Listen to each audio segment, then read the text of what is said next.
Bem-vindo a mais um episódio do meu novo formato. Se você não viu o episódio 1, certifique-se de conferir. Muito obrigado pelo enorme apoio a este formato. Neste vídeo tenho muitos casos alemães. Honestamente, eu posso ter exagerado. Acho que isso pode tornar este formato bastante único. Como sou um falante nativo de alemão, posso falar sobre os casos alemães e fornecer mais detalhes e informações do que uma pessoa que não entende alemão. Avise se prefere esses casos alemães ou se devo focar mais em casos mundiais. Apesar do meu vídeo anterior ter tido o maior número de views em 24 horas, depois ficou estagnado. Acho que é um dos meus melhores, então confira se ainda não viu. Valeu pelo apoio, se inscrevam e aproveitem o vídeo. Então este será apenas um tópico introdutório curto antes de chegarmos aos tópicos principais. Muitas pessoas não conseguem imaginar alguém usando seus dados para roubar delas. E isso é o que é o cybercrime em essência. Roubo, por exemplo. Crimes cibernéticos financeiros podem roubar dinheiro diretamente de você. Suas informações pessoais e de negócios também podem ser usadas para desviar fundos atualmente. O método preferido em operações de golpe é usar criptomoedas. Aplicativos de namoro não são estranhos a golpes de criptomoedas. Esses golpes envolvem relacionamentos, geralmente à distância e online, onde uma parte leva tempo para ganhar a confiança da outra. Com o tempo, uma das partes começa a convencer a outra a comprar ou dar dinheiro em alguma forma de criptomoeda. Quero falar sobre um caso em particular, onde uma vítima teve suas economias de vida roubadas em um golpe de criptomoeda. Seth, quase 30 anos, estava em um relacionamento aberto e queria encontrar mais parceiros. Como de costume, ele usou apps de namoro para achar um novo parceiro. Após algumas conversas com uma mulher de Singapura, eles migraram para o WhatsApp.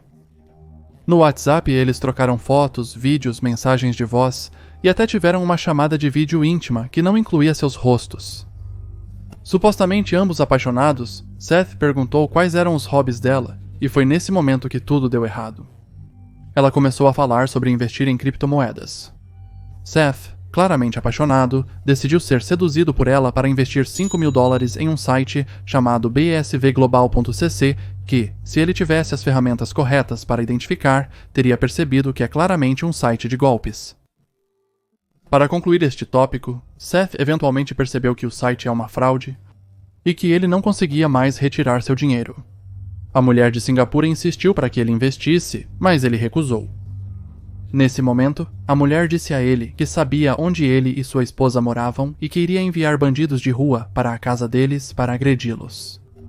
Após contatar a polícia, ele não teve mais notícias dela, mas ainda perdeu muito dinheiro. O suspeito de uma onda de esfaqueamentos em Tóquio está nas mãos dos promotores japoneses. Centenas de repórteres aguardavam na frente de uma delegacia na terça-feira, enquanto ele era levado para uma cela de detenção na promotoria. Tomori Kato, um hikikomori que se tornou um terrível perpetrador em 2008. Em Akihabara, Shiyoyada, Tóquio, ele dirigiria para uma multidão com um caminhão alugado, tirando a vida de 3 e ferindo 2. Mas isso não foi suficiente. Ele saiu do carro e feriu pelo menos mais 12 pessoas com uma adaga, matando 4 delas. Apesar deste caso ter ocorrido anos atrás, somente neste ano, no dia 26 de julho, sua vida foi ceifada devido à pena capital anteriormente imposta. Ele até anunciou seu ataque dias, até minutos antes do ataque, em sites online, como Extreme Exchange Revised. Ao crescer, Tomohiro sofreu forte pressão dos pais por um bom desempenho acadêmico. Isso é comum em lares asiáticos, mas o Japão é extremo com sua cultura de trabalho insalubre. Na adolescência de Tomohiro, a pressão de seus pais começou a aparecer. Eles discutiam com frequência, fazendo Tomohiro evitar voltar para casa à noite. Houve até um caso, relatado pelo irmão de Tomohiro, em que Tomohiro não chegou a tempo de comer sua comida, e sua mãe jogava a comida no chão e o forçava a comê-la. Um vizinho lembra de outro incidente, onde ele foi forçado a ficar de pé ao ar livre por horas, em uma neve profunda e fria no inverno. Outras punições eram físicas, por exemplo, mergulhar a cabeça dele na banheira, o que o deixou traumatizado. Ele criticou sua criação várias vezes online. Ele estava muito endividado e sentia que sua família o tinha abandonado. Em 2006, ele estava muito perto de desistir. mas foi mal sucedido em sua tentativa, se é que você me entende. Embora ele tenha se recuperado de certa forma deste incidente e encontrado um trabalho no qual era bom, o passado traumatizado nunca o deixou. 3 dias antes do ataque, Tomohiro acusou seus colegas de roubar suas roupas de trabalho e saiu do local. De acordo com relatos, ele achou que seria demitido. Essa era praticamente a única coisa que dava certo em sua vida, o que pode tê-lo levado a fazer o impensável. 20 minutos antes do ataque, Tomohiro postou mensagens de seu telefone em um site chamado Extreme Exchange Revised, onde ele revelou suas intenções. Ele disse o que faria em Akihabara. Supostamente, ele também fez as seguintes mensagens, citação: "Se eu tivesse uma namorada, não teria deixado o trabalho e nunca teria me viciado no meu celular. Ninguém com esperança poderia entender como me sinto. Assim como eu não tenho um único amigo e não terei no futuro. Serei ignorado porque sou feio. Eu sou pior que o lixo porque pelo menos o lixo é reciclado." Mensagens posteriores revelaram seu plano de usar um veículo até ficar inoperante e então usar uma faca para continuar o ataque a pé. As pessoas responderam às mensagens dele, chamando-o de um hikikomori típico que se tornou muito violento. Acho que defini o que é um hikikomori no meu vídeo do Furchan que fiz há algum tempo, confira se ainda não o fez, mas se você não sabe, hikikomori é um termo dado a pessoas que se retiraram totalmente da sociedade e buscam graus extremos de isolamento social e confinamento. Estima-se que mais de 1 milhão de japoneses, entre jovens e indivíduos de meia idade, podem ser classificados como hikakomoris. De qualquer forma, isso não é desculpa válida para cometer crime tão horrendo. É absolutamente egoísta. Como os empreendedores são responsáveis pela própria situação nos seus negócios? De qualquer forma, apenas 2 minutos após o ataque, ele foi preso pelas autoridades. De acordo com relatos, Tomohiro confessou que se odiava, mas surpreendentemente não culpou sua mãe por seus atos. Ele também não tinha relacionamentos, outro motivo para prosseguir com sua intenção. Como reação imediata, houve consequências econômicas para o país. Por exemplo, a Konami, empresa multibilionária, cancelou 3 eventos de lançamento do Metal Gear Solid 4 visando a segurança dos participantes. A família de Tomohiro estava em ruínas. Eles se desculparam em entrevistas pelo ataque do filho. O irmão, já marcado pela criação, não conseguia viver com a vergonha de ter um irmão que cometeu terríveis crimes e decidiu não seguir em frente com a vida. Este caso da Alemanha é pouco conhecido por ter acontecido há muito tempo e não vi cobertura sobre ele no YouTube. Rudolf Pleel foi um criminoso alemão que tirou a vida de 10 pessoas, mas supostamente afirma ter tirado 25. Entre 1946 e 1947, a Alemanha foi dividida em República Democrática Alemã e República Federal da Alemanha. Ao longo da fronteira da República Democrática Alemã, havia uma zona de 40 quilômetros onde a maioria de seus crimes ocorreu. Obviamente, durante e antes desse tempo, as pessoas levavam uma vida muito difícil. Rudolf foi preso várias vezes na infância porque tentou ajudar seu pai com o contrabando de fronteira. Ele não podia ir à escola porque tinha que ganhar dinheiro para sua irmã e família. Nesse período, sua irmã foi esterilizada à força, e o mesmo deveria ter ocorrido com ele, mas como é de conhecimento geral, o consultório médico foi totalmente destruído durante esse tempo. Ele trabalhava como cozinheiro para o exército em um campo de trabalho. Ele matava gatos e os comia. Ele também era ativo no exército e como assistente de polícia, e gostava de tirar a vida de outros. Ele também era muito estratégico. Naquela época, era totalmente ilegal cruzar a fronteira do oeste para o leste da Alemanha. Ele prometia às mulheres fazer funcionar de alguma forma, e elas lhe davam dinheiro. Em vez disso, ele as agredia e abusava, juntamente com seus 2 amigos, Karl Hoffmann e Konrad Schüssler. Ele fez isso com no mínimo 12 mulheres. Em Niedersachsen, um segurança encontrou restos de 2 mulheres, mas a polícia trabalhava de forma ineficiente. Eles ignoraram isso, permitindo que Rudolf e seus amigos continuassem com seus desejos doentios. Somente depois que Rudolf foi trabalhar em uma prisão e tentou se gabar de que tirou a vida dessas mulheres e saiu impune, ele foi preso. Ele foi extremamente cruel com suas vítimas. Não posso dar detalhes, mas ele fez coisas seriamente perturbadoras com elas. Era um indivíduo muito perturbado. Ele nem mesmo foi preso especificamente por esses crimes. Ele foi preso após discutir com um vendedor enquanto estava embriagado. Ele pegou 12 anos por isso e acabou na prisão, onde revelaria todos os seus outros crimes. Ele estava muito orgulhoso disso, e até disse que tirou a vida de exatamente 25 pessoas para ser o maior Todmasher de todos os tempos, já que Fritz Hamann tirou a vida de 24 pessoas, uma a menos que Rudolf. Ele o considerava seu principal rival. Se você está se perguntando o que Todmacher significa, a tradução exata de Todmacher é fabricante de morte. Quanto a Fritz Hamann, ele recebeu o nome de A Fera de Hanover. Eu pensei em incluí-lo neste vídeo, mas vou guardar isso para o próximo episódio, já que a cobertura sobre ele é muito mais elaborada do que para Rudolf Blue. O caso de Rudolf estava recebendo muita atenção, até mesmo dos jornais 4A. Rudolf adorava a atenção e aproveitava todas as oportunidades para se consolidar ainda mais na imprensa. Em tribunal, ele sorria e dizia orgulhosamente que assumia todas aquelas mentiras. No entanto, ele agora afirmava ter assumido 40 mentiras, o que parece exagerado. Rudolf acreditava que seria declarado insano e receberia uma pena mais leve, mas o tribunal tinha outros planos. Ele e seus amigos foram condenados à prisão perpétua. Segundo conhecidos, uma mulher afirma que ele era um sádico assumido e tinha um método direto para escolher suas vítimas. Ele escolheria uma mulher, roubaria seus pertences e então tiraria sua vida. Na prisão, ele escrevia algumas páginas no que parecia ser um diário. Lá, ele dizia que queria ser lembrado mesmo 100 anos após seus crimes. Após 8 anos de prisão, ele faleceu em sua cela. Nunca tinha ouvido falar desse cara antes, e parece ter pouca cobertura sobre o caso, então achei que seria interessante compartilhar.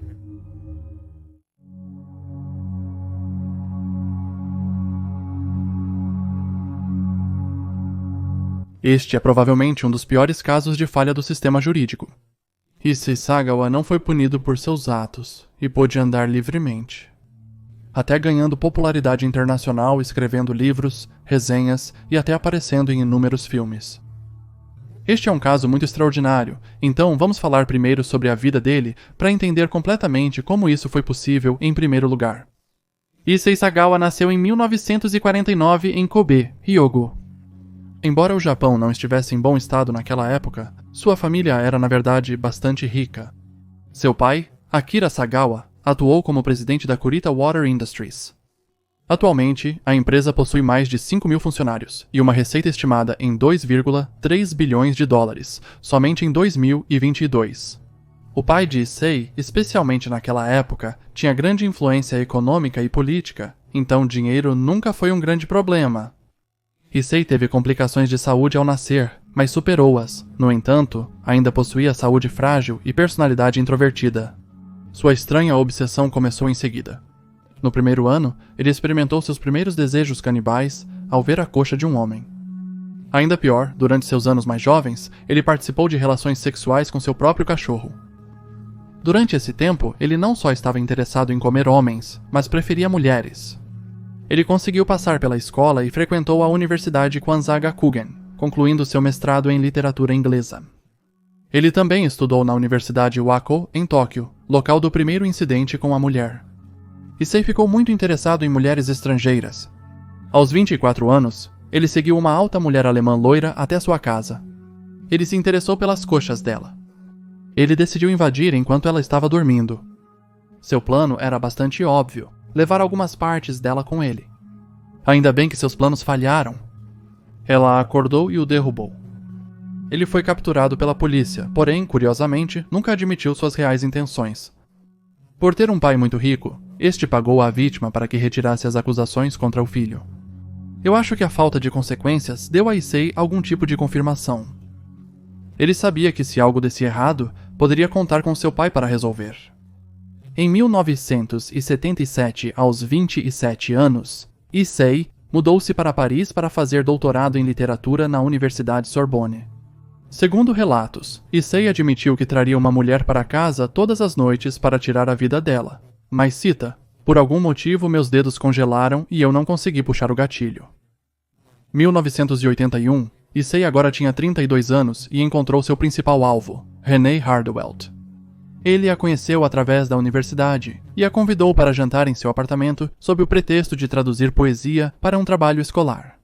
Ele não a escolheu aleatoriamente. Ele a escolheu por sua beleza e saúde, qualidades que sentia faltar nele mesmo. Considerando-se fraco, feio e pequeno, ele pensou em absorver a energia dela para se tornar saudável e bonito. Após atraí-la para seu apartamento, ela começou a ler poesia de costas para Sagawa em sua mesa. Ele pegou seu rifle e puxou o gatilho. Surpreendentemente, Issei desmaiou após o choque de fazer isso, mas rapidamente continuou com seu plano. Ele usou o corpo dela por razões muito primitivas. Ele não conseguiu morder a pele dela, então comprou uma faca e voltou para consumir várias partes do corpo dela, cruas ou cozidas, e guardou os restos em uma geladeira. Enquanto seu plano dava certo, agora era hora de se livrar das evidências. Foi quando seu plano começou a ruir. Ele comprou 2 malas grandes para descartar os restos em um lago próximo. Enquanto ele caminhava para o lago, muitas pessoas o viram. Ele deixou as malas sem vigilância, o que permitiu que um estranho as abrisse, encontrando partes de Ren Hardewelt. Ele fingiu não conhecer o dono das malas e deixou o local. 4 dias depois, a polícia francesa invadiu seu local. Issei sentiu-se aliviado por ter sido pego, pois finalmente poderia falar com alguém sobre seus desejos sombrios. Ele contou a eles exatamente o que fez e por que fez isso. Consequentemente, Issei ficou 2 anos em julgamento, mas seu pai veio em seu socorro novamente. Ele contratou um dos melhores advogados para Issei. Depois de um pouco de vai e vem, o juiz francês concluiu que Issei foi considerado inapto para ser julgado por ser legalmente insano. O juiz o encaminhou para uma instituição por tempo indeterminado, em vez de sentenciá-lo à prisão. Ainda melhor para Issei, seu caso provocou muita indignação pública. As pessoas realmente não entendiam por que tinham que pagar imposto pelas taxas institucionais dele e exigiam que ele fosse deportado, e o governo acatou. No Japão, ele pôde andar livremente. Surpreendentemente, ele até foi ao hospital por vontade própria, e até se deu alta sem receber tratamento suficiente. Desde então, Issei é um homem livre. Ele escreveu inúmeros livros, atuou em inúmeros filmes, até mesmo filmes adultos, e monetizou seu crime enquanto zombava da polícia por sua incompetência. Issei ainda sente o impulso de comer mulheres. Ele afirmou que não agiria mais conforme seu desejo. Ainda assim, ele tem imagens de sua vítima e das cenas do crime em suas paredes, o que é uma das coisas mais repugnantes que um ser humano pode fazer. A falta de remorso e respeito é além de insana. Você provavelmente já viu este clipe antes. Estes são os últimos momentos de Lars Mittank, desde 8 anos atrás. É um dos desaparecimentos mais enigmáticos da Alemanha. É também um caso onde tudo que poderia dar errado, deu errado para Lars. É um caso extremamente frustrante, considerando os eventos ocorridos dias antes do incidente no aeroporto. Tentarei fornecer uma visão detalhada sobre este caso, já que os artigos alemães contêm a maior quantidade de informações.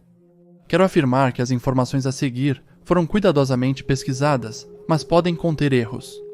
Menciono isso porque o Facebook está ativamente perseguindo vídeos que, na visão deles, espalham informações imprecisas. É muito difícil e demorado fazer um vídeo como este, já que não tenho uma equipe que me ajude, então é completamente normal que erros aqui e ali possam acontecer, mas não há má intenção. Para correções, envie uma mensagem direta no Instagram, farei um comentário fixado com elas.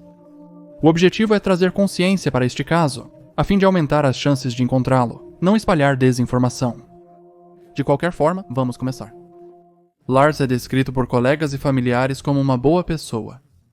Ele até viajaria mais de 200 quilômetros de casa para o trabalho, apenas para prover a manutenção de seu pai, já que ele era incapaz de fazer recados sozinho devido a um derrame que sofreu. Ele o fazia quase diariamente após o trabalho apenas para auxiliar os pais. Além do trabalho, ele tinha muito interesse em esportes, especialmente em futebol. Nada parecia incomum no estilo de vida ou trabalho. Tudo estava muito normal até que o evento aconteceu. 30 de junho de 2014. Lars Mittank e 5 de seus amigos e conhecidos voaram para Varna, uma cidade portuária na Bulgária, para um feriado. Este local pode ser conhecido por alguns, pois a região é popular por seus bares de praia e festas. No dia 3 de julho, Lars iria a um bar próximo, assistir a um jogo de futebol e ficaria lá até cerca de 4 da manhã. Após deixar o bar, ele retornaria ao hotel, onde seus amigos pegariam comida. Curiosamente, o hotel estava a apenas algumas centenas de metros de distância e ele ainda seria assaltado. Ele sofreria uma lesão na orelha. Ele especulou que eles o atacaram devido a um conflito entre ele e outros fãs de futebol no bar. O outro grupo o ameaçou dizendo que é fácil contratar alguns búlgaros para atacá-lo. Depois de acordar, Lars não quis ver um médico, mesmo estando com dor. Ademais, sendo fim de semana, ele achou que as clínicas estariam fechadas. No dia 7 de julho, ele finalmente decidiu ver um médico e foi diagnosticado com um tímpano rompido. E isso também significava que ele não poderia voar de volta para casa. Ele falou com seus amigos e insistiu para que eles voassem sem ele. Eles concordaram e o deixaram só. Ele então dirigiu até um hospital, mas o médico lá não o levou a sério, chegando até a zombar dele. Depois de sair do hospital e pegar o remédio, houve um grande problema. O problema era que ele ficou sem hotel e não havia mais hotéis prestigiosos na área. Portanto, o motorista de táxi o levou para um hotel barato, o Hotel Colorvana. Agora começa a ficar realmente misterioso. Muita coisa deu errado para Lars. Ele claramente não estava em uma área onde se sentia seguro ou respeitado. As pessoas que o acompanhavam partiram. Além disso, mesmo antes de entrar no hotel, as pessoas nas pequenas lojas e em frente pareciam mais do que suspeitas. No hotel, a recepcionista copiou o cartão usado para pagar o quarto, e ele temia que levassem todo o seu dinheiro, pois nunca tinha visto esse procedimento antes. Apesar de todos os sinais de alerta, ele estava em uma posição em que não podia deixar o país. Ele estava preso. Ainda pior, ele estava ligando para sua mãe, dizendo a ela que havia algo errado com o hotel. Curiosamente, ele não conseguia dizer o quê. Ele também pediu que ela cancelasse o cartão, temendo que pudessem roubar todo o seu dinheiro. Depois disso, ele saiu do hotel e foi perseguido por um grupo de 4 homens. Ele estava se escondendo deles. Agora fica ainda mais bizarro. No dia seguinte, à noite, ele enviaria uma mensagem para a mãe, perguntando o que é Cevc 500. Cevc 500 é um antibiótico, que nem sequer é permitido na Alemanha.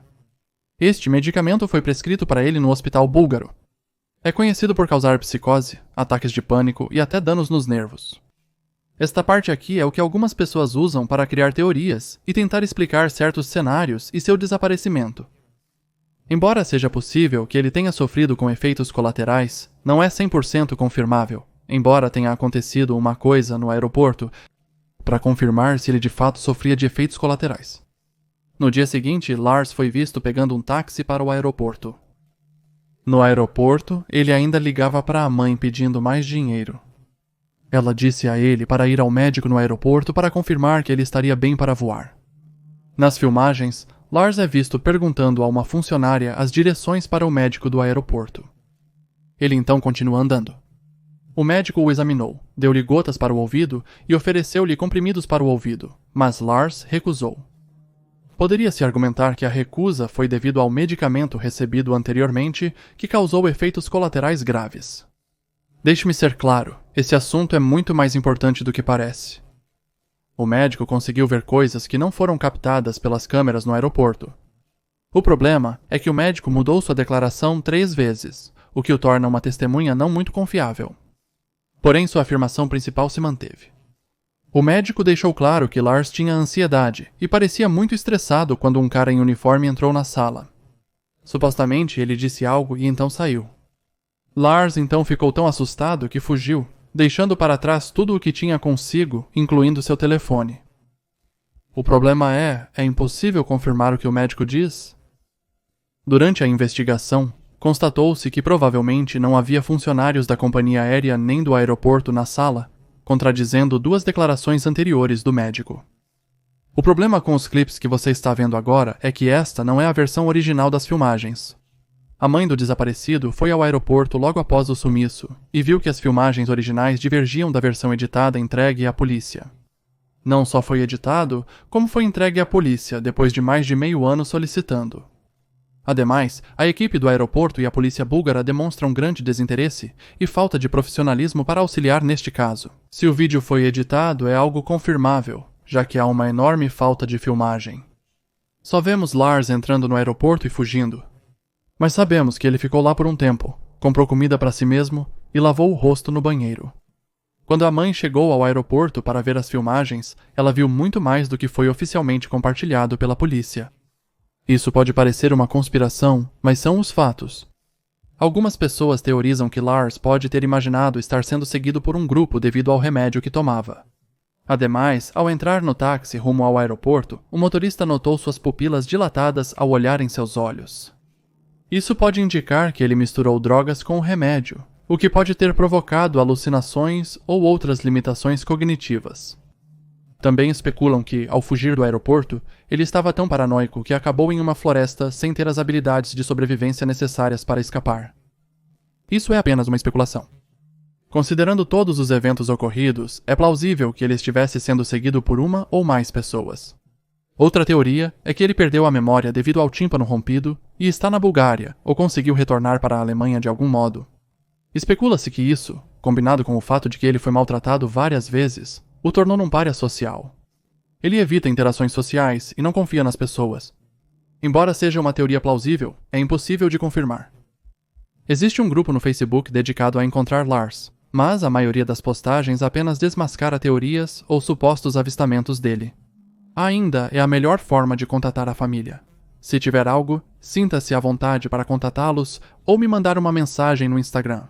Eu falo alemão e posso entrar em contato com eles. Este é um caso da Alemanha.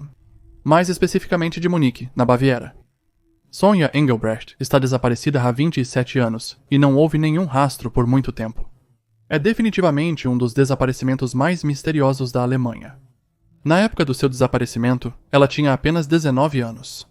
Por muito tempo, houve uma enorme falta de informações sobre este caso, mas recentemente houve um grande avanço na investigação. Passo a passo. Primeiro, falarei sobre as informações anteriores e depois passarei para as mais recentes sobre este caso. Sonja Engelbrecht desapareceu em uma noite fria de 11 de abril de 1995. Naquela manhã, ela estava com um amigo. Essa foi a última pessoa que a viu. Ele afirma que Sonja lhe disse que sentia como se estivesse sendo perseguida por alguém. Ele também disse que Sonja foi a uma cabine telefônica próxima ligar para sua irmã mais velha buscá-la, mas a irmã nunca atendeu. Com pressa para pegar um trem, ele se despediu rapidamente dela e correu para embarcar. A polícia considerou verdadeiras as declarações do amigo dela. Eles também não o suspeitam como um possível autor. O problema é que essa é toda a informação que temos do dia em que ela desapareceu. Desde então, mesmo após buscas elaboradas, ela desapareceu. A polícia especulou desde o início que ela não estava mais viva, mas eles não tinham evidências.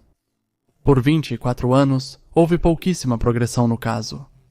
No entanto, nos últimos 3 anos, houve grandes avanços na investigação. A polícia não possui provas de que ela foi assassinada. Em 2022, em uma floresta em Altmühltal, um grupo de polícia encontrou o suposto esconderijo da vítima. Eles encontraram várias partes de ossos, algumas possivelmente pertencentes a ela.